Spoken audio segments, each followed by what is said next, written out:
Hello friends, very good morning. ఇవాళ already ఒక editorial చేసాం. సో ఇప్పుడు మీరు సెకండ్ ఎడిటోరియల్ చూడబోతున్నారు. ఇది కూడా యూపీఎస్సీ ఆస్పిరెంట్స్ కి చాలా చాలా యూస్ఫుల్ అయ్యే ఎడిటోరియల్. సో దీంట్లో నేను కొంచెం మీకు సబ్జెక్ట్ స్పెసిఫిక్ కంటెంట్ కూడా డీల్ చేస్తాను. So line by line, first line నుంచి చివరి లైన్ వరకు ఒక్క వర్డ్ కూడా మిస్ అవ్వకుండా వినండి. And my recommendation is for you to go through the editorial.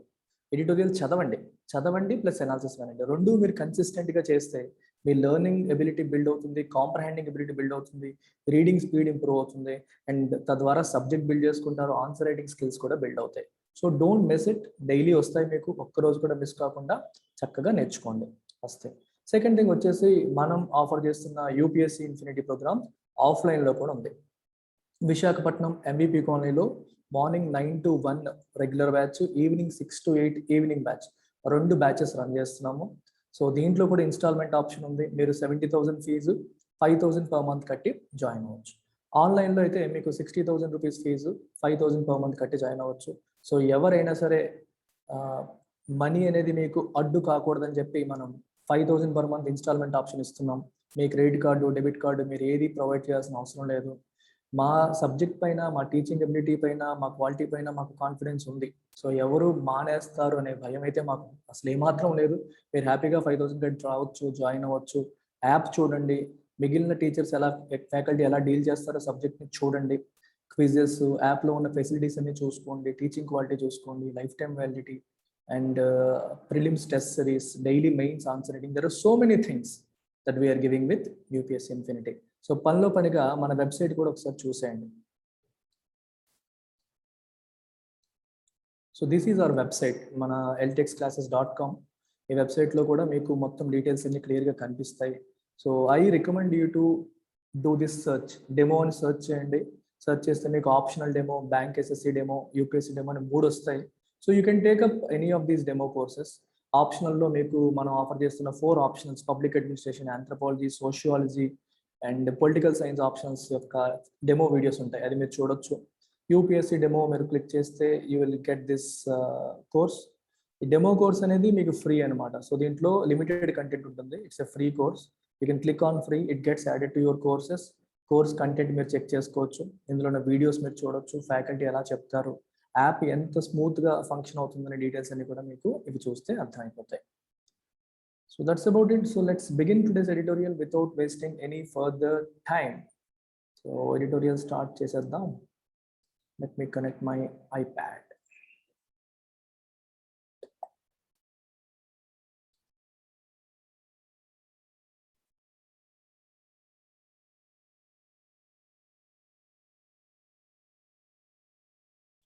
So ఇది ఇవాల్టి ఎడిటోరియల్.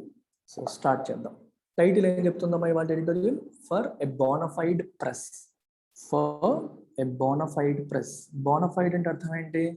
నమ్మదగిన, సారీ రియల్ అని, జెన్యూన్ అని, రియల్ అని. Genuine press. జెన్యూన్ ప్రెస్ అనే ప్రెస్ అంటే మనకి జర్నలిస్టులు వీళ్ళంతా అని అర్థం. బోనఫైడ్ ప్రెస్ అనే పదం ఎందుకు ఉపయోగించారంటే ఫేక్ జర్నలిస్టులు ఎక్కువైపోయారంటే ఈ మధ్య. నేను జర్నలిస్టులు అనే ముసుగులో జర్నలిస్ట్ అని చెప్తూ వాళ్ళని వెళ్ళి బ్లాక్మెయిల్ చేయడం, వాళ్ళ పని కానిచ్చుకోవడం, ఇట్లాంటివి చేస్తూ ఉన్నారు. సో అట్లాంటిది లేకుండా బోనఫైడ్ జెన్యూన్ జర్నలిస్ట్లే ఉండేలాగా ఎలా చేయాలి, జెన్యూన్ ప్రెస్ ఉండేలా ఎలా చేయాలి అనే దానికోసం హైకోర్ట్ ఆఫ్ మద్రాస్ హైకోర్ట్ ఏమో ఒక ఆర్డర్ పాస్ చేసింది. ఆర్డర్ ఏంటో చూద్దాం, డీటెయిల్స్ ఏంటో చూద్దాం ఎడిటోరియల్లో. High court order for weeding out fake journalist is well intentioned but needs wide consultation. High court ఏమో ఆర్డర్ పాస్ చేసింది దేనికంటే వీడింగ్ అవుట్. వీడ్స్ అంటే ఏంటి? కలుపు మొక్కలు. మనకి పొలంలో కలుపు మొక్కలు మనం ఏం చేస్తాం? రిమూవ్ చేసేస్తాం. వీడ్ అవుట్ అంటే రిమూవ్ అని. ఎవరిని రిమూవ్ చేయాలి? ఫేక్ జర్నలిస్ట్, అంటే దొంగ జర్నలిస్ట్. జర్నలిస్ట్ అనే పేరుతో ఎవరైతే మిగిలిన వాళ్ళని బ్లాక్మెయిల్ చేస్తున్నారో లేకపోతే పని కానిస్తున్నారో అట్లాంటి వాళ్ళని వీడౌట్ చేయడానికి, రిమూవ్ చేయడానికి హైకోర్టు ఒక ఆర్డర్ పాస్ చేసింది. ఆర్డర్ ఏంటనేది చూద్దాం. ఈ ఆర్డర్ అనేది వెల్ ఇంటెన్షన్డ్ అంటే మంచి ఉద్దేశంతో కూడినది, కానీ బట్ నీడ్స్ వైడ్ కన్సల్టేషన్. ఇది నలుగురితో సంప్రదించి చేయాల్సిన ఆర్డరు, అలా హైకోర్టు డైరెక్ట్ గా పాస్ చేయాల్సిన ఆర్డర్ కాదు. వైడ్ కన్సల్టేషన్ అనేది దీనికి అవసరం అని చెప్తున్నారు. సో ఎడిటోరియల్ లోపలికి వెళ్ళేటప్పుడు మీకు కొన్ని కాన్సెప్చువల్ ఏరియాస్ టచ్ చేస్తాను, చూడండి కేర్ఫుల్ గా. In directing the state government to establish a press council of Tamil Nadu, press council of తమిళనాడుని మీరు ఎస్టాబ్లిష్ చేయండి విత్ ఇన్ 3 months, 3 నెలల్లో మీరు ఎస్టాబ్లిష్ చేయండి అని చెప్పి ఎవరు చెప్పారు? ది మద్రాస్ హైకోర్టు చెప్పింది. It has come close to formulating policy and legislation. So చాలా కేర్ఫుల్ గా ఇక్కడ అబ్జర్వ్ చేయాల్సిన విషయం, ఈ స్టేట్మెంట్ లో చాలా కథ ఉంది. ఈ ఎడిటోరియల్ నేను ఎంచుకోవడానికి కారణం కూడా అదే. చిన్న ఎడిటోరియలే కానీ దీంట్లో చాలా కథ ఉంది. ఏంటి ఆ కథ ఒకసారి చూడండి. In directing the state government to establish A press council of Tamil Nadu, press council of Tamil Nadu establish చేయండి అని చెప్పి స్టేట్ గవర్నమెంట్ ని హైకోర్టు డైరెక్ట్ చేసింది 3 నెలల్లో చేయమని.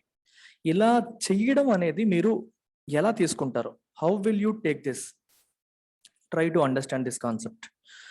గవర్నమెంట్ లో, గవర్నమెంట్ అనే పదంలో మనకి 3 ఆర్గన్స్ ఉంటాయి: లెజిస్లేచర్, ఎగ్జిక్యూటివ్, జ్యుడిషియరీ. మనకు తెలిసిందే లెజిస్లేచర్ యొక్క పని చట్టాలు చేయడం, టు మేక్ లా. ఎగ్జిక్యూటివ్ యొక్క పని ఇంప్లిమెంటేషన్, ఇంప్లిమెంట్ లా, చట్టాలను ఇంప్లిమెంట్ చేయడం. జ్యుడిషియరీ యొక్క పని ప్రొటెక్ట్ లేదా డిఫెండ్, చట్టాల ఉల్లంఘన కాకుండా చూసుకోవడం, detect law. You can also say dispute resolution, other things judiciary కిందకి వస్తాయి. నౌ థింక్, ఇప్పుడు ఏం చెప్పిందంటే జ్యుడిషియరీ ఎగ్జిక్యూటివ్కి ఆర్డర్ పాస్ చేసింది. ఏమని? ప్రెస్ కౌన్సిల్ ఆఫ్ ఇండియా అని మీరు ఫార్ములేట్ చేయండి అని. రిమెంబర్, ఒక ఆర్గనైజేషన్ ని ఫార్ములేట్ చేయండి అని చెప్తున్నాము అంటే ఆ పని ఎవరిది? ఎయిదర్ ఎగ్జిక్యూటివ్ది లేదా లెజిస్లేచర్ది. ఒక పార్లమెంట్ లో మనం చట్టం చేసి ఒక బాడీని క్రియేట్ చేయొచ్చు. దాన్ని స్టాట్యూటరీ బాడీ అంటాం. పార్లమెంట్ లో చట్టం చేసి చట్టం ద్వారా ఒక సంస్థను మనం ఏర్పాటు చేస్తే దాన్ని స్టాట్యూటరీ బాడీ అంటాం. లేదా ఎగ్జిక్యూటివ్ అంటే అర్థం ఏంటి? ప్రైమ్ మినిస్టర్ మరియు కౌన్సిల్ ఆఫ్ మినిస్టర్స్, వీళ్ళంతా కలిపి గవర్నమెంట్ లో భాగంగా, అంటే యాక్చువల్గా మనం ఎగ్జిక్యూటివ్ ని గవర్నమెంట్ అని అనేస్తూ ఉంటాం, కానీ గవర్నమెంట్ లో 3 ఆర్గన్స్ ఉంటాయి.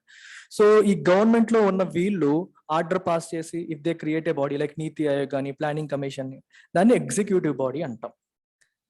అంటే ఒక ఆర్గనైజేషన్ ని ఫామ్ చేయడం, press council of Tamil Nadu form చేయండి అంటే ఎవరు చేయాలి? ఎయిదర్ గవర్నమెంట్ చేయాలి లేదా పార్లమెంట్ చేయాలి. వాళ్ళు పార్లమెంట్ చట్టం చేసి ఎగ్జిక్యూటివ్ ఫామ్ చేయమని చెప్పాలి. కానీ ఇప్పుడు లెజిస్లేచర్ చేసే పనిని ఎవరు చేస్తున్నారు? జ్యుడిషియరీ చేసేస్తుంది. అంటే judiciary is getting in to the domain of legislature. అందుకే ఈ ఎడిటోరియల్ ఇంపార్టెంట్ అని చెప్పాను. So you have to get in to this. యాక్చువల్గా సెపరేషన్ ఆఫ్ పవర్స్, ఎవరి పని వాళ్ళు చేసుకోవాలి. పార్లమెంట్ పని చట్టాలు చేయడం, జ్యుడిషియరీ పని చట్టాల పైన ఏమన్నా వస్తే తప్ప ఒప్ప అని చెప్పడం, ఎగ్జిక్యూటివ్ పని ఇంప్లిమెంట్ చేయడం. ఎగ్జిక్యూటివ్ తప్పు చేస్తే తప్పు చేశారని చెప్పడం, లెజిస్లేచర్ ఏమైనా తప్పుడు చట్టాలు చేస్తే మీ చట్టం చెల్లదు, రాజ్యాంగం ప్రకారం లేదు అని చెప్పడం జ్యుడిషియరీ బాధ్యత. అంతేగాని జ్యుడిషియరీయే ఒక ఆర్గనైజేషన్ ఫామ్ చేసేయండి, ఒక రూల్ పెట్టండి, కమిటీని ఫామ్ చేయండి అని చెప్పడం తన పని కాదు. కానీ జ్యుడిషియరీ ఆ పనుల్లో తల దూస్తుంది. ఎందుకంటే కొన్నిసార్లు వీళ్ళు చేయాల్సిన పనులు వాళ్ళు చేయనప్పుడు జ్యుడిషియరీ కూడా ఇట్లా ఇన్వాల్వ్ అవుతుంది. దీన్నే మనం జ్యుడిషియల్ యాక్టివిజం అంటాం. We call it judicial activism.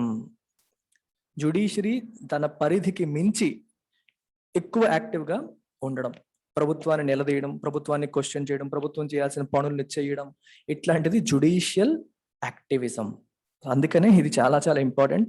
మీకు ఇది పాలిటీ, యూపీఎస్సీ వాళ్ళకి పాలిటీలో జిఎస్ పేపర్ 2లో భాగంగా ఈ ఎడిటోరియల్ మీరు ఉపయోగించవచ్చు. ఇందులో ఉన్న సబ్జెక్ట్ని, నాలెడ్జ్ని మీరు వినియోగించుకోవచ్చు.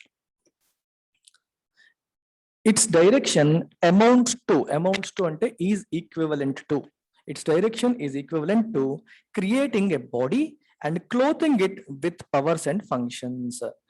హైకోర్టు ఇచ్చిన డైరెక్షన్ అనేది, తను ఇచ్చిన వీళ్ళకి చెప్పిన డైరెక్షన్ అనేది it is equivalent to creating a body, ఒక సంస్థని క్రియేట్ చేసి క్లోతింగ్ ఇట్ విత్ పవర్స్, దానికి powers functions ఇచ్చినట్టుగానే.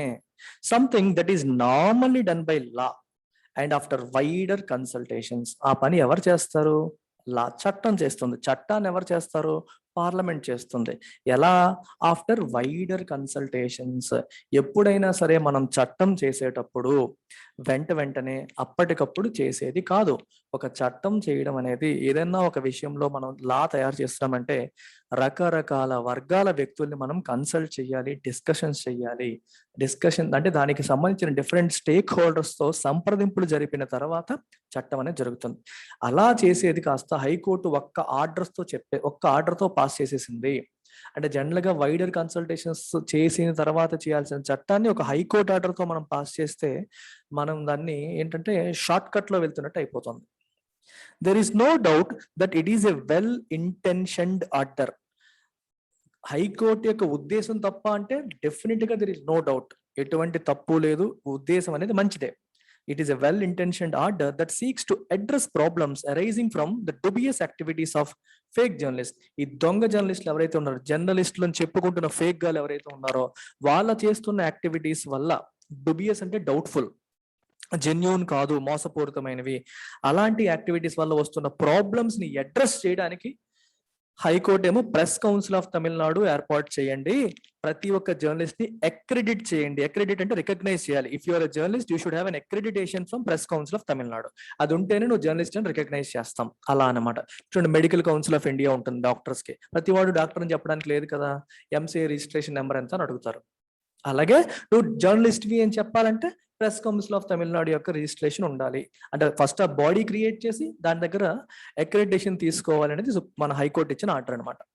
In fact, the directives may constitute a remedy to the maladies highlighted by the division bench in its recent verdict, but it is quite surprising that such a far-reaching measure has sought to be created by judicial direction while disposing of public interest litigation somewhat unrelated to the case at hand.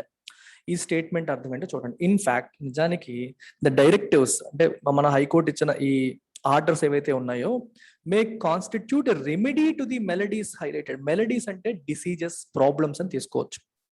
Remedy అంటే దానికి చికిత్స, మందు అని అర్థం వస్తుంది. దీని అర్థం ఏంటి?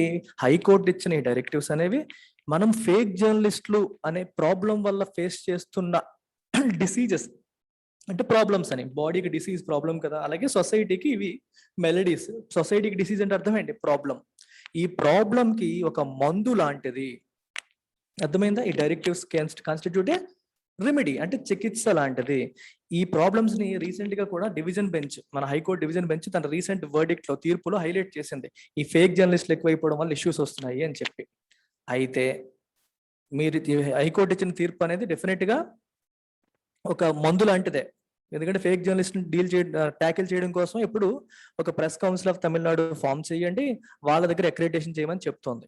మంచిదే, కానీ ఇట్ ఈస్ క్వైట్ సర్ప్రైజింగ్, ఇది చాలా ఆశ్చర్యకరం that such a far reaching measure. Far reaching అంటే అర్థం ఏంటమ్మా? ఫార్ రీచింగ్ అంటే something that has wider consequences. ఇప్పుడు చూడండి, నరేంద్ర మోదీ గారు ఏదైనా డెసిషన్ తీసుకున్నారనుకోండి ప్రైమ్ మినిస్టర్ హోదాలో, it will have far reaching consequences. అంటే దేశం మొత్తానికి అది అప్లై అవుతుంది. సుప్రీంకోర్టు ఏదైనా తీర్పు ఇచ్చింది అనుకోండి, ఫర్ ఎగ్జాంపుల్ సడన్ గా ఇప్పుడు marital rape is also a rape అన్నారు అనుకోండి, అంటే పెళ్లి అయిన తర్వాత భర్త భార్య పైన బలవంతం చేస్తే అది కూడా రేప్ కిందే కన్సిడర్ చేస్తాము అన్నారు అనుకోండి, it will have far reaching consequences. ఎందుకని? ఏ అమ్మాయి అయినా సరే భర్త మీద అసంతృప్తిగా ఉంటే అతను చేయకపోయినా చేశాడని చెప్పొచ్చు. అంటే ప్రతి ఒక్క చట్టం మిస్యూజ్ అయ్యే అవకాశం కూడా ఉంటుంది, పాజిటివ్ గానే ఉంటుంది. అలాగే నిజంగా భార్యలు చాలా మంది భర్తల యొక్క పశుత్వానికి, క్రూరత్వానికి సఫర్ అవుతున్న భార్యలకి అది ప్రొటెక్షన్ కూడా అవుతుంది. ఫార్ రీచింగ్ కాన్సిక్వెన్సెస్ అంటే ఫార్ పేర్లోనే ఉంది, far reaching a large spectrum of audience, reaching a large spectrum of area కానీ, సెక్టార్స్ కానీ, పీపుల్ కానీ, ఎక్కువ మందిని ఇంపాక్ట్ చేసేది అని అర్థం అనమాట. Such a far-reaching measure sought to be created by judicial direction. ఇది judicial direction తో క్రియేట్ అవ్వడం ఏమిటి? While disposing of public interest litigation on somewhat unrelated to the case at hand. ఈ కేసుకి సంబంధం లేని ఒక పబ్లిక్ ఇంట్రెస్ట్ లిటిగేషన్, ప్రజా ప్రయోజనాన్ని వ్యాజ్యాన్ని డిస్పోజ్ చేయడం అంటే దాన్ని డీల్ చేసి పక్కన పడేయడం. ఇప్పుడు ఎవరన్నా ఏదన్నా ఇష్యూస్ ఉంటే దే విల్ ప్రజా ప్రయోజన వ్యాజ్యం వేస్తారంటే పబ్లిక్ ఇంట్రెస్ట్ లిటిగేషన్, ప్రజల ప్రయోజనాల కోసం మేము ఈ వ్యాజ్యం వేస్తున్నాము, లిటిగేషన్ వేస్తున్నాము అంటే మాకు డైరెక్ట్ గా దీంట్లో ఎటువంటి సంబంధం లేదు, కానీ పబ్లిక్ ఇది ఉపయోగపడుతుంది అని చెప్పి మేము కేసు వేస్తున్నాము అని వేస్తారు, పబ్లిక్ ఇంట్రెస్ట్ లిటిగేషన్స్. అలాంటి ఒక పిఐఎల్ ని హ్యాండిల్ చేస్తూ ఈ తీర్పు ఇచ్చింది. ఈ పిఐఎల్ అనేది ఈ తీర్పుకి సంబంధం ఉందా? లేదు. కేర్ఫుల్ గా అబ్జర్వ్ చేయండి. ఒక జర్నలిస్ట్ ఒక కేసు వేశాడు, పబ్లిక్ ఇంట్రెస్ట్ లిటిగేషన్ వేశాడు. ఆ పబ్లిక్ ఇంట్రెస్ట్ లిటిగేషన్ యొక్క టాపిక్ వేరు. ఆ టాపిక్ ని డీల్ చేస్తూ హైకోర్టు ఈ తీర్పునిచ్చింది. ఎందుకు ఇచ్చింది చూద్దాం. అలా ఎందుకు ఇవ్వాల్సి వచ్చిందో కూడా చూద్దాం. ఒక తీర్పుని కేసుని డీల్ చేస్తూ ఇంకొక దానికి తీర్పు ఇవ్వడం ఎందుకు వచ్చిందో కూడా మనం చూద్దాం ఒకసారి. ద ఒరిజినల్ కేస్, అసలు యాక్చువల్ గా ఈ ఒరిజినల్ కేసులో ఏం రాసింది? Initiated by a man claiming to B a journalist. ఈ పేరులోనుంది క్లెయిమింగ్, అంటే నేను జర్నలిస్ట్ అని చెప్పుకుంటున్న ఒక వ్యక్తి ఒక కేసు ఇనిషియేట్ చేశాడు. ఆ కేసులో ఏముందంట? It contained some allegations against the special team investigating theft of idols from various temples. Temples నుంచి ఆభరణాలు, విగ్రహాల్ని దొంగతనం చేస్తున్న కేసుని ఎవరైతే ఇన్వెస్టిగేట్ చేస్తున్నారో స్పెషల్ టీము, ఆ టీం పైన అలిగేషన్స్ వేస్తూ, ఆరోపణలు వేస్తూ ఇతను ఒక పిల్ వేశాడు, పబ్లిక్ ఇంట్రెస్ట్ లిటిగేషన్ వేశాడు. అంటే తమిళనాడులో కొన్ని దేవాలయాల్లో విగ్రహాల్ని దొంగతనాలు చేస్తున్నారు, ఆ దొంగతనాల కేసుని హ్యాండిల్ చేస్తున్న ఒక స్పెషల్ టీం ఉంది. ఆ టీం పైన ఆరోపణలు వేస్తూ ఇతను ఒక కేసు వేసాడు. కేసు వేసేటప్పుడు ఇతను నేను జర్నలిస్ట్ అని చెప్పుకున్నాడు. అయితే it was disposed of, it was dealt with, అంటే పక్కన పడేశారు, with a direction to the idol wing CID to proceed with the investigation. Idol wing సిఐడికి మీరు ఇన్వెస్టిగేషన్ చెయ్యండి అని చెప్పి కేసుని డీల్ చేసి పక్కన పడేశారంటే పట్టించుకోలేదని కాదు, దాన్ని కంప్లీట్ చేస్తారని అర్థం. ఇన్ అకార్డెన్స్ విత్ లా, చట్ట ప్రకారం మీరు ఇన్వెస్టిగేషన్ చెయ్యండి అని చెప్పి ఆయనకు మాట చెప్పి కేసుని పడేశారు. అయితే as there was suspicion over the petitioner's credentials, ఈ పబ్లిక్ ఇంట్రెస్ట్ లిటిగేషన్ వేసిన వ్యక్తి జర్నలిస్ట్ అని చెప్పుకొని వేశాడు, కానీ ఇతను జర్నలిస్టా కాదా అని అనుమానం ఉంది, సస్పిషన్ ఉంది. అందుకని the bench has proceeded to address the larger problem of imposters masquerading as journalist for personal enrichment. అంటే అర్థం ఏంటి? అసలు అతను కేసు వేసిందేమో దేవాలయాల్లో విగ్రహాలు దొంగతనాలు జరుగుతున్నాయి, వాటిని ఇన్వెస్టిగేట్ చేస్తున్న టీం మీద ఇతను ఆరోపణలు వేస్తూ కేసు వేశాడు. కానీ ఇతను జర్నలిస్ట్ అని చెప్తూ కేసు వేశాడు. ఈయన జర్నలిస్టా కాదా అనే అనుమానం వచ్చింది. అందుకని కేసు ఏం చేస్తుంది, హైకోర్టు ఏం చెప్పిందంటే, చాలా మంది ఇలాగా ఫేమ్ కోసం, వాళ్ళకి పేరు రావడం కోసం ఇలాంటి కేసులు వేస్తూ ఉంటారు. ఈ కేసు ఎవరు వేసారు అని చెప్పి పేరు ఉంటది, ఈ రకంగా వీడు ఫేమస్ అయిపోతాడు. ఇలా పర్సనల్ ఎన్రిచ్మెంట్ కోసం, వాళ్ళ పేరు ప్రఖ్యాతులు పొందడానికి, ఫేమస్ అవ్వడం కోసం జర్నలిస్ట్ అనే ముసుగులో ఇంపోస్టర్స్, అంటే people who are not journalist but acting as journalist. Doctors కూడా అంతే, ఫేక్ డాక్టర్ ని ఇంపోస్టర్ అంటారు. Someone who is not a doctor but says he is a doctor. Imposter అంటే a person who claims to be one but in fact he is not one. నేను doctor అని చెప్పుకుంటాను కానీ నేను డాక్టర్ని కాను, నేను ఇంపోస్టర్ని. నేను జర్నలిస్ట్ అని చెప్పుకుంటున్నాను కానీ నేను జర్నలిస్ట్ ని కాను, నేను ఇంపోస్టర్ని. అర్థమైందా? Imposter is someone who claims to be someone else. ఇంకొకళ్ళని చెప్పుకుంటాడు కానీ ఇన్ రియాలిటీ వాడది కాదు. డాక్టర్ అని చెప్పుకుంటాడు కానీ డాక్టర్ కాదు, అలాంటి వాళ్ళు ఇంపోస్టర్స్ అంటారు. జర్నలిస్ట్ అని చెప్పుకుంటాడు కానీ జర్నలిస్ట్ కాదు, అలాంటి వాళ్ళని ఇంపోస్టర్స్ అంటారు. మాస్కరేడింగ్ యాజ్ జర్నలిస్ట్ అంటే నిజమైన జర్నలిస్ట్ కాదు, మాస్కరేడ్ అంటే టు సేమ్ మీనింగే. ఇంపోస్టర్ అనేది నౌను, మాస్కరేడ్ అనేది వర్బ్ అన్నమాట. టు యాక్ట్ యాజ్ సమ్వన్, ఇంకొకళ్ళలాగా, ఇంకొకళ్ళ ముసుగులో, జర్నలిస్ట్ అనే ముసుగులో జర్నలిస్ట్ అని చెప్పుకుంటూ, to claim that you're a journalist. Imposters masquerading as journalist for personal enrichment, తన పేరు ప్రఖ్యాతులు పొందడానికి, జర్నలిస్ట్ కాకపోయినా సరే మాస్కరేడింగ్ యాజ్ జర్నలిస్ట్ అని చెప్పుకుంటున్న ఇంపోస్టర్స్, ఇలాంటి వాళ్ళని డీల్ చేయడానికి, ఇలాంటి ప్రాబ్లమ్ డీల్ చేయడానికి ఈ కోర్ట్ అనేది ప్రొసీడెడ్ టు అడ్రస్, ముందుకు సాగింది. ఆ ప్రాసెస్ లోనే ప్రెస్ కౌన్సిల్ ఆఫ్ తమిళనాడు ఏర్పాటు చేయమని చెప్పింది. The issues highlighted by the bench are quite real and need remedial measures. Bench highlight చేసిన issues అనేవి నిజం, they need remedial measures. Remedial అంటే ఆ ప్రాబ్లమ్ ని సాల్వ్ చేసే మెజర్స్ అనేవి డెఫినెట్ గా అవసరం. Some people claiming to be journalist do run letter pad publications. చాలా మంది జర్నలిస్ట్ అని చెప్పుకుంటూ పబ్లికేషన్స్ రన్ చేస్తారు. Or even print some copies of obscure journals. Obscure అంటే అర్థం కానివి, something that is not clear, copies కూడా ప్రింట్ చేస్తుంటారు. But devote much of their time to using connections to wangle benefits and gifts. Journalist media ఎలా ఉంటారంటే మనం చూస్తూ ఉంటాం, హాస్పిటల్స్కి వెళ్ళినా, పోలీస్ స్టేషన్కి వెళ్ళినా, ఏ గవర్నమెంట్ ఆఫీస్కి వెళ్ళినా, ఎక్కడికి వెళ్ళినా సరే మీడియా అని చెప్పి భయపెడతా ఉంటారు. మీరు ఏమైనా మేము చెప్పింది వెంటనే చేయకపోతే మీ మీద ఒక ఆర్టికల్ రాసేస్తాము, మీ పేరు పోగొట్టేస్తాం అన్నట్టుగా బెదిరింపులు చేస్తూ ఉంటారు. అందుకే టు వ్యాంగిల్ అంటే గెట్ అని, లాక్కోవడం అని, బెనిఫిట్స్, గిఫ్ట్స్ ఇవన్నీ బలవంతంగా లాక్కోవడానికి, కనెక్షన్స్ ను ఉపయోగించుకోవడానికి జర్నలిస్ట్ అనే పదాన్ని ఉపయోగించుకునే దొంగ జర్నలిస్టులు ఎక్కువైపోతున్నారు. Try and swing transfers and postings, ట్రాన్స్ఫర్లు పోస్టింగ్లు వాళ్ళకు అనుకూలంగా ఉండేలాగా చేసుకోవడానికి ఇలా రకరకాల వాటికి ఉపయోగించుకుంటున్నారు. రైట్. సో ఇక్కడ వ్యాంగిల్ అంటే మీకు టు వ్యాంగిల్ బెనిఫిట్స్ అని చూసారు. వ్యాంగిల్ అంటే అర్థం ఏంటి? టు మేనేజ్ టు గెట్, అంటే మ్యానిపులేట్ చేసి ఇన్ఫ్లుయెన్స్ ఉపయోగించి నేను జర్నలిస్ట్ అని అదని ఆ మాట ఈ మాట చెప్పి బెనిఫిట్స్ పొందడానికి. Try and swing transfers and postings, ట్రాన్స్ఫర్లు పోస్టింగ్స్ ని ఇన్ఫ్లుయెన్స్ చేయడానికి. Or be friends for vested interest, స్వార్థ ప్రయోజనాలతో ఉన్న కొంతమందికి వాళ్ళకి ఒక ముందు బినామీలు అంటాం చూడండి, బీ ఫ్రెండ్స్, వాళ్ళు వెనకాల ఉంటారు కానీ నువ్వు ముందుంటావు, అలాంటి వాళ్ళకి ముందుండడానికి ఇలాంటి వాటికి ఫేక్ జర్నలిస్టులు ఉపయోగపడుతున్నారు. సో వాళ్ళు ఈ రకంగా ఉపయోగించుకున్నారు, జర్నలిజం అనే ప్రొఫెషన్ ఉపయోగించుకుంటున్నారు.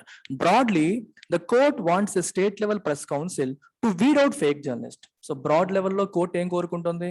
స్టేట్ లెవెల్ ప్రెస్ కౌన్సిల్ అనేది కావాలి. దేనికి? To weed out fake journalist, ఈ దొంగ జర్నలిస్ట్ ని వీడ్ అవుట్ చేయడానికి, రిమూవ్ చేసేయడానికి, పూర్తిగా తీసేయడానికి.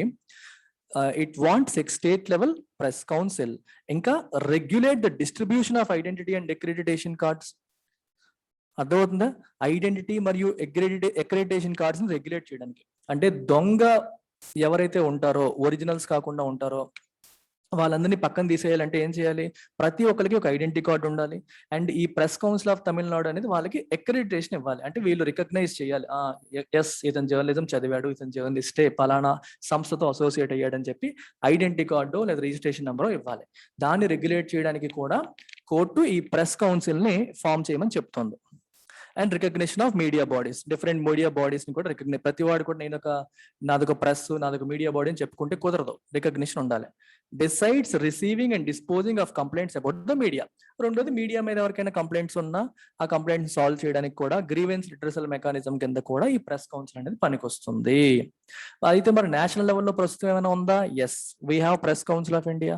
As of now press council of India performs the watchdog role about public complaints. ఈ పబ్లిక్ కంప్లైంట్స్ పైన watchdog role. Watchdog అంటే అర్థం ఏంటి? Someone who monitors. Watchdog ఏం చేస్తుంది? RBI is the watchdog for banking. అంటే correct గా చేస్తున్నారా లేదా అని చెప్పి మానిటర్ చేయడానికి ఉండే సంస్థను మనం వాచ్ డాగ్ అంటాం. SEBI is the watchdog for stock market. Stock market లో అంత పద్ధతి ప్రకారం ఉన్నారా లేదని చెక్ చేయడానికి వీ హ్యావ్ సెబీ. ఈ పబ్లిక్ కంప్లైంట్స్ పైన press council of India performs the watchdog role, but without any substantive enforcement powers. కానీ ఎన్ఫోర్స్మెంట్ పవర్స్ లేవు. అంటే ఎవరైనా తప్పు చేశారు అని చెప్పినా సరే, తెలిసినా సరే వాళ్ళపైన ఏదైనా ఏమంటాం శిక్ష వేయడానికి కానీ ఇలాంటి వాటికి పవర్స్ లేవు. సరైన రియల్ పవర్స్ వీళ్ళకి లేవు ప్రెస్ కౌన్సిల్ ఆఫ్ ఇండియాకి. Accreditation and dealing with journalist bodies are now the functions of respective governments. ఈ జర్నలిస్ట్ బాడీస్ తో డీల్ చేయడము, అక్రెడిటేషన్ చేయడం, రికగ్నైజ్ చేయడం ప్రెస్ కౌన్సిల్ ఆఫ్ ఇండియా చేతిలో కాకుండా రెస్పెక్టివ్ గవర్నమెంట్స్ చేతిలో ఉంది. అది గవర్నమెంట్ ఫంక్షన్స్ కింద ఉందన్నమాట. అందుకని ప్రెస్ కౌన్సిల్ ఆఫ్ ఇండియాకి ఆ పవర్స్ అనేవి లేవు. A powerful body that will identify and accredit journalist, decide their entitlements to bus rail passes, welfare measures, as well as act as complaints authority will surely need a statutory framework. అందుకనే we need a powerful body. ఎటువంటి body? that will identify and accredit journalist ని identify చేసి accreditation చేసే ఒక powerful body కావాలి. And something that decides entitlements to bus and rail passes, వాళ్ళకి bus పాస్లు, rail పాసులు entitlement decide చేసేది. అండ్ వెల్ఫేర్ మెజర్స్, అంటే వాళ్ళకి సంబంధించిన జర్నలిస్టుల కోసం ఎవరైనా గవర్నమెంట్ కొన్ని సంక్షేమ పథకాలు ఏమైనా తీసుకొచ్చినా అవన్నీ వాళ్ళకి ఇవ్వాలా వద్దా అని డిసైడ్ చేయడానికి we need a powerful body. Identify చేయడానికి, రికగ్నైజ్ చేయడానికి, వాళ్ళకి గవర్నమెంట్ పథకాలు అందాలా వద్దా డిసైడ్ చేయడానికి we need a powerful body. As well as act as a complaints authority. వాళ్ళ మీద ఏమైనా కంప్లైంట్స్ వస్తే హ్యాండిల్ చేయడానికి కూడా ఉండాలి. మరి ఇవన్నీ చేయాలంటే we need a statutory framework. Statutory అంటే చట్టం, స్టాట్యూట్ అంటే ఒక బేసిక్ లా, ఆర్డినరీ లా అంటే ఒక చట్టపరమైన ఫ్రేమ్వర్క్ అవసరము. చట్టపరంగా వెళ్ళాలి అంటే we need to frame a law. చట్టం ఫ్రేమ్ చేయకుండా టకటక అయిపోయేది కాదు. Besides, in addition to this, a separate body created by executive order may act over zealously and end up eliminating bona fide journalist. ఇంకో విషయం చూడండి, చట్టం అనే పదం ఎందుకు వాడుతున్నాం? గవర్నమెంట్ ఆర్డర్ తో పాస్ చేశారు అనుకోండి, గవర్నమెంటే డైరెక్ట్ గా ఒక ఆర్డర్ పాస్ చేసి, ఇప్పుడు చూడండి ఒక బాడీ, ఒక సంస్థని మనం క్రియేట్ చేసేటప్పుడు 3 రకాలుగా చేయొచ్చు. ఇది ఒకసారి అందరూ వినండి, చాలా యూస్ఫుల్ కంటెంట్ ఇది. So we have 3 kinds of bodies: statutory bodies, executive bodies, constitutional bodies. Constitution లో వాటి గురించి రాశారనుకోండి, కాన్స్టిట్యూషనల్ అమెండ్మెంట్ చేసి క్రియేట్ చేసాం అనుకోండి, it is a constitutional body. Election commission తీసుకోండి, నేషనల్ కమిషన్ ఫర్ ఎస్సీ తీసుకోండి, ఇవన్నీ కాన్స్టిట్యూషనల్ బాడీస్. యూపీఎస్సీ తీసుకోండి, కాన్స్టిట్యూషన్ లో వీటి గురించి మెన్షన్ చేశారు. NCBC, national commission for BC, ఒకప్పుడేమో స్టాట్యూటరీ బాడీ, తర్వాత ఇది కూడా కాన్స్టిట్యూషనల్ బాడీ అయింది. రాజ్యాంగ సవరణ చేసి దీన్ని కూడా కాన్స్టిట్యూషనల్ బాడీ కింద చేశారు. రెండవది స్టాట్యూటరీ బాడీ, అంటే పార్లమెంట్ లో ఒక చట్టం చేసి, యాక్ట్ చేసి, దాని ద్వారా మనం క్రియేట్ చేస్తే, ఫర్ ఎగ్జాంపుల్ ఆర్బీఐ తీసుకోండి, సెబీ తీసుకోండి. ఆర్బీఐ అనేది ముందే ఉంది, సెబీ తీసుకోండి, 1991 లో మనకు వచ్చింది. ఇలాంటివి నాబార్డు తీసుకోండి. ఇవన్నీ ఏంటి మనకి? స్టాట్యూటరీ బాడీస్, చట్టం, పార్లమెంట్ లో చట్టం చేసి దాని ద్వారా క్రియేట్ చేయబడ్డ సంస్థలు. మూడోది ఎగ్జిక్యూటివ్ బాడీ. ఈ ఎగ్జిక్యూటివ్ బాడీకి పార్లమెంట్కి వెళ్ళము, కాన్స్టిట్యూషన్కి వెళ్ళము, గవర్నమెంట్ ఆర్డర్ పాస్ చేసింది. లైక్ ప్లానింగ్ కమిషన్ ఇంతకు ముందు ఉన్నది, ఇప్పుడున్న నీతి ఆయోగ్, ఇవన్నీ ఏంటంటే ఎగ్జిక్యూటివ్ బాడీస్. ఎగ్జిక్యూటివ్ బాడీస్ యొక్క విధి విధానాలు ఎవరు డిసైడ్ చేస్తారు? గవర్నమెంటే, అంటే ఎగ్జిక్యూటివ్, ప్రియం, కౌన్సిల్ ఆఫ్ మినిస్టర్స్, వీళ్ళే డిసైడ్ చేస్తారు. స్టాట్యూటరీ బాడీకి మొత్తం ఒక చట్టం ఉంటుంది, ఆ చట్టాన్ని డిస్కస్ చేస్తారు, పార్లమెంట్ లో డిస్కస్ చేస్తారు, అందరితో కన్సల్ట్ చేస్తారు, ఓటింగ్ జరుగుతుంది. కాన్స్టిట్యూషన్ అంటే కాన్స్టిట్యూషన్ అమెండ్మెంట్ అన్నా చేయాలి, లేదా ఒరిజినల్ గా కాన్స్టిట్యూషన్ అయినా ఉండాలి. సో కాన్స్టిట్యూషన్ బాడీ క్రియేట్ చేయడం అన్నిటికంటే కష్టం. దాని తర్వాత స్టాట్యూటరీ బాడీ, అన్నిటికంటే easy executive body. Executive body తయారు చేసినట్టు గవర్నమెంట్ తనకు నచ్చినట్టుగా, తనకు నచ్చిన రూల్స్ పెట్టి క్రియేట్ చేసేయచ్చు. అందుకే ఇక్కడ రాశారు, ఏం రాశారు? పార్లమెంట్ లో చేశారనుకోండి, అపోజిషన్ పార్టీ వాడు తప్పులు ఎంచుతాడు. కాన్స్టిట్యూషన్ అమెండ్మెంట్ చేయాలనుకోండి, దానికి పెద్ద ప్రొసీజర్ ఉంటుంది, పార్లమెంట్ లో డిస్కస్ చేస్తారు. ఎగ్జిక్యూటివ్ బాడీలో ఎవరితో డిస్కస్ చేయకుండా దే కెన్ క్రియేట్. అందుకే ఇక్కడ ఏం రాశారు? They might act over zealously. గుర్తుపెట్టుకోండి, it is not jealous, zealous. Zeal అంటే ఉత్సాహం, ఎంతూజియాజం. ఓవర్ జీలస్లీ అంటే అత్యుత్సాహం. ప్రభుత్వం అత్యుత్సాహంతో ప్రవర్తించి ఎగ్జిక్యూటివ్ ఆర్డర్ క్రియేట్ చేసి తనకి వ్యతిరేకంగా పనిచేస్తున్న బోనఫైడ్ జెన్యూన్ జర్నలిస్ట్ ని కూడా ఎలిమినేట్ చేయడానికి ట్రై చేయొచ్చు. ప్రభుత్వానికి వ్యతిరేకంగా ఎవరైనా వార్తలు రాస్తుంటే, అతను నిజంగా జర్నలిస్ట్ అయినా సరే, ఈ కౌన్సిల్ వాళ్ళకి నచ్చినట్టుగా క్రియేట్ చేసే రూల్స్ అండ్ రెగ్యులేషన్స్ అన్ని పెట్టేసి మంచి జర్నలిస్ట్ ని కూడా రిమూవ్ చేసే ప్రయత్నం చేసే అవకాశం ఉంటుంది. అందుకే చట్టం ద్వారానే జరగాలి, ప్రభుత్వం డైరెక్ట్ గా చేయకూడదని ఎడిటోరియల్ యొక్క ఉద్దేశం. As news papers, books, printing presses are in the concurrent list. News పేపర్లు, బుక్లు, ప్రింటింగ్ ప్రెస్లు అన్ని దేంట్లో ఉన్నాయండి? కన్కరెంట్ లిస్ట్ లో ఉన్నాయి. మనకి 3 లిస్టులు ఉంటాయి: state list, union list, concurrent list. Schedule 7 constitution లో షెడ్యూల్ 7 లో రాస్తారు. యూనియన్ లిస్ట్ లో ఉన్న అంశాలపైన పార్లమెంట్ చట్టాలు చేస్తుంది. స్టేట్ లిస్ట్ లో ఉన్న అంశాలపైన రెస్పెక్టివ్ స్టేట్ అసెంబ్లీస్ చట్టాలు చేస్తాయి. కన్కరెంట్ లిస్ట్ లో ఉన్న అంశాలపైన యూనియన్ మరియు స్టేట్స్ ఇద్దరు కూడా చట్టాలు చేయవచ్చు. ఒకవేళ ఇద్దరు చేసిన చట్టాలకి ఏమైనా కాన్ఫ్లిక్ట్ వచ్చింది అనుకోండి, యూనియన్ చేసిన చట్టం చెల్లుతుంది. It will prevail over state. Parliament చేసిన చట్టానికి అసెంబ్లీ చేసిన చట్టం కంటే పవర్స్ ఎక్కువగా ఉంటాయి.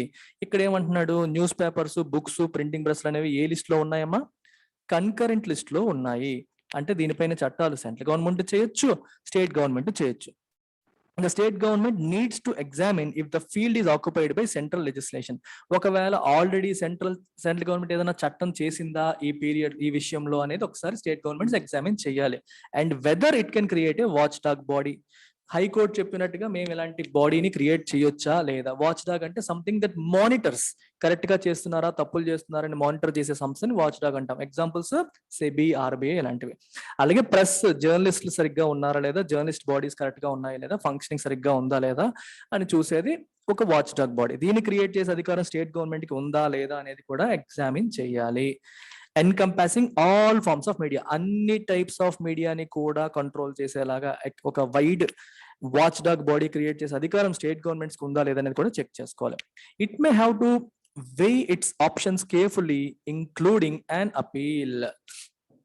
తన ఆప్షన్స్ అన్నిటిని కేర్ఫుల్ గా వెయిట్ చేయాలంటే ఇలా చేస్తే ఏమవుతుంది, ఓకే, ఎగ్జిక్యూటివ్ ఆర్డర్ పాస్ చేస్తే ఏమవుతుంది, లేదా చట్టం చేస్తే ఏమవుతుంది, రకరకాల ఆప్షన్స్ అన్నిటి యొక్క వెయిట్స్, ఇలా చేస్తే ఏంటి, అలా చేస్తే ఏంటి, ఏది బెటర్ ఆప్షన్ అనేది గవర్నమెంట్ ఆలోచించుకోవాలి, ఇంక్లూడింగ్ అన్ అపీల్. ఎందుకంటే ప్రాబ్లం అయింది అనుకోండి, ఇంకొకరు మనకి వ్యతిరేకంగా అపీల్ చేయొచ్చు, లేదా దీన్ని యాక్సెప్ట్ చేయకుండా సుప్రీంకోర్టులో అపీల్ చేయొచ్చు. హైకోర్టు మనకి ఆర్డర్ పాస్ చేసింది, you might not want to do it, you can go to supreme court. High court pass చేసింది, మేము చేయదలుచుకోలేదని చెప్పి మీరు సుప్రీంకోర్టుకు కూడా వెళ్ళవచ్చు.